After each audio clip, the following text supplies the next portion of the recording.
Once that illusory identity is believed in and the positor of all of these positings is forgotten about, the consciousness has trapped itself within an illusory matrix.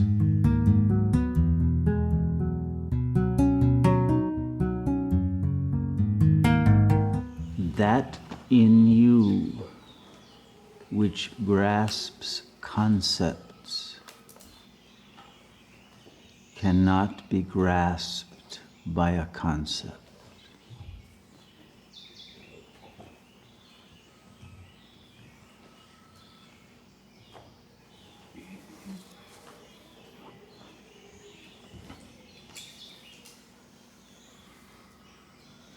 The question that motivates all spiritual endeavor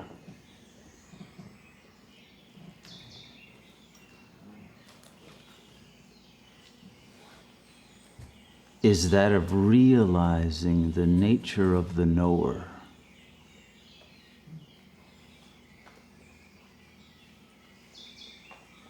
And the relationship of the knower to the known.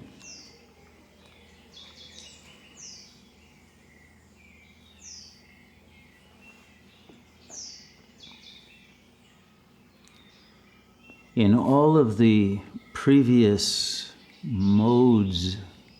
of thinking, whether it be the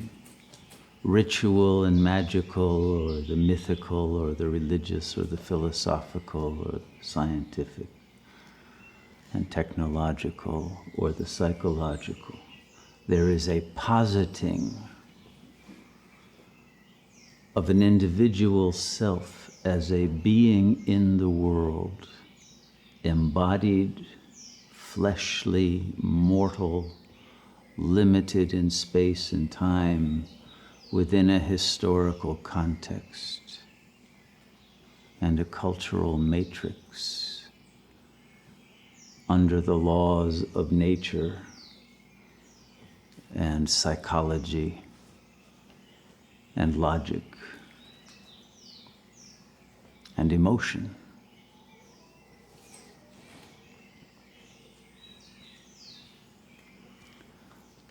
Only the ontological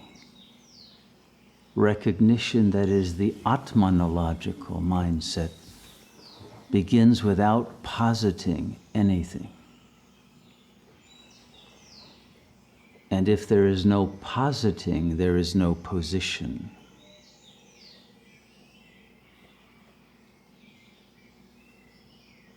There is not an automatic belief in a world, or that one is a being in that world. Because all that is directly known by the knower is consciousness itself. And consciousness places a grid over the known, objectifies it, calls it a world, calls it external, divides the external and the internal,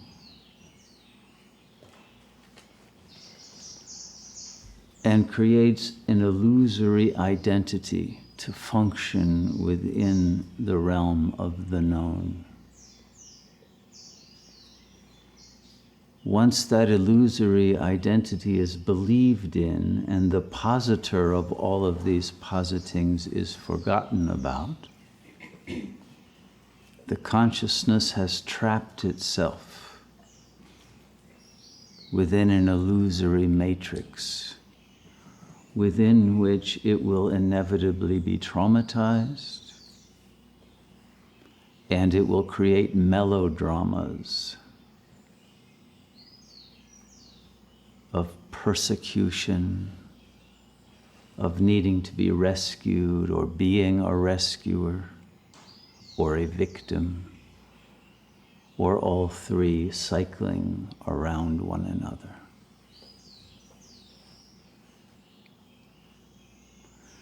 And the only way out of this eternal melodrama of suffering is to recognize that the one that posited itself in any of these positions of rescuer, victim, or persecutor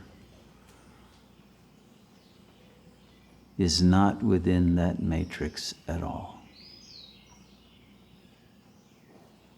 and was never born into a world, nor separated from consciousness in its pure form, which in the mythic construct is known as God.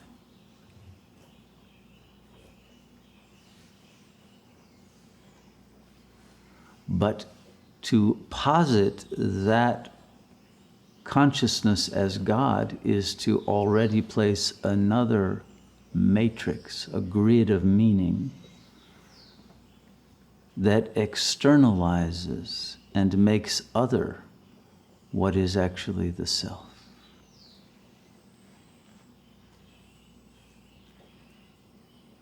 But not a self that is posited, not a self that is conceptualized, not a self that is itself put at a distance as an object in the mind, but that the self is what cannot be known by the mind, but from which the mind emanates. And it is only by that recognition that the self is sovereign over the mind and is never an appearance in the mind, or in the mind's positing of a world that liberates consciousness from its own philosophical, mythical, and melodramatic enmeshment in a world of suffering that is its own delusion. And when that delusion inevitably becomes a nightmare, it shrivels up into a negativistic nut that denies the goodness of the world that it has rejected and turned into its own nightmare, and becomes anti-life and anti-consciousness, and fails to recognize that it is responsible for its own rejection of its own reality. It turns itself into a victim of itself.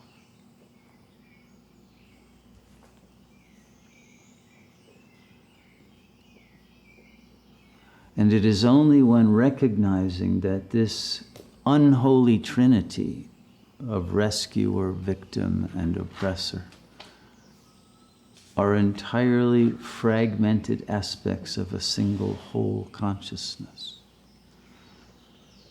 that cannot be victimized, is in no need of rescue, nor are there any others to be rescued, nor to oppress or be oppressed by. This cycle of illusory consciousness will no longer produce its melodramatic enmeshments in illusion, in Maya, and will enable the latent potencies of pure consciousness to reveal themselves to itself through the liberation of mind from ego, the liberation of intelligence, the liberation of willpower, and the liberation of love from the closed heart that had been too often victimized.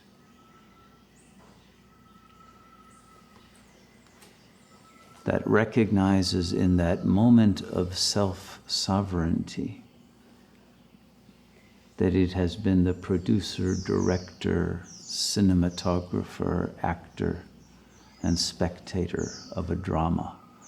that has no place at all except as a manifestation of consciousness.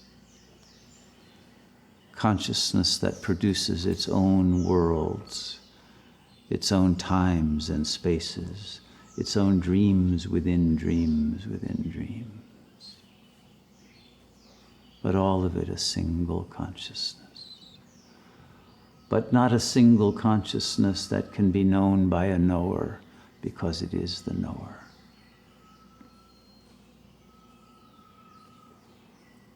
The knower that can only know itself by creating a known that is its own self-alienation. Thence to rediscover itself as a result of the agonies it has produced by the very effort of attempting to know itself as an object, produces that world that is its objectification and falls into its own hell realm that is the underside of that world. But from that hell realm comes a consciousness that seeks the truth, that discovers the inner light, that allows its own crucifixion in its own self-created world, that humbles itself into emptiness and nothingness, and thus finds itself once again in its own death, raised to its own infinity that it had forgotten, and realizes itself as nothing but all that is, and that which has and continues to produce and transform all that seems to be into its own return to its own source, which you are.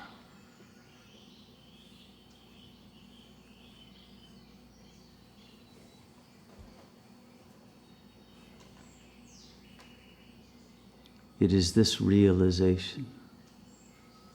that occurs by itself, not produced by any philosophic thought or argumentation, but simply through the surrender to what is, without thought, without construct, without concept, without the projection of consciousness into a body, into a personality, into an ego suffering in situations of meaninglessness and oppression and bullying, and egos in clashing conflicts to produce power struggles that create a sense of superiority, and a vis-a-vis-ness that produces desire and repulsion, that keeps that world in constant motion toward its own discovery of its illusory nature, that produces once again the awakening, illumination, and liberation from that world, and the restoration of the self, the God self, whose reflection is known in religious terms as the kingdom of heaven.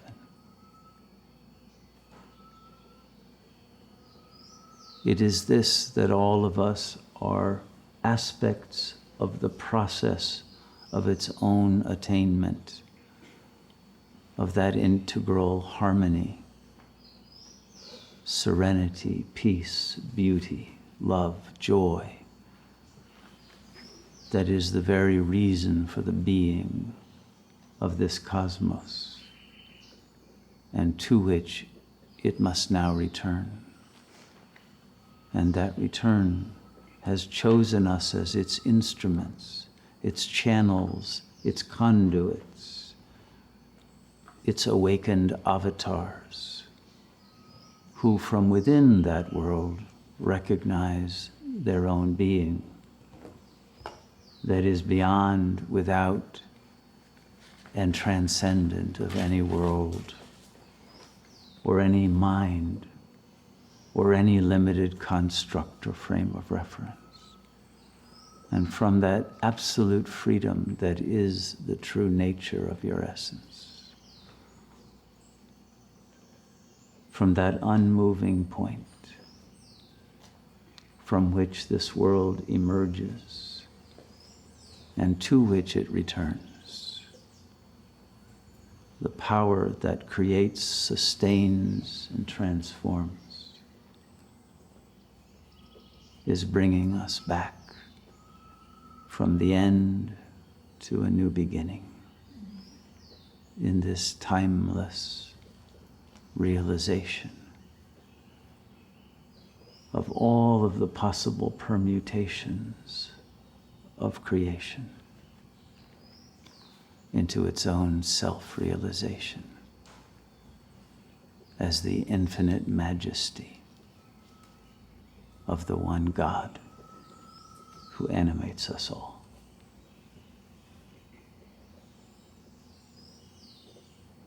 May we simply surrender to that awakening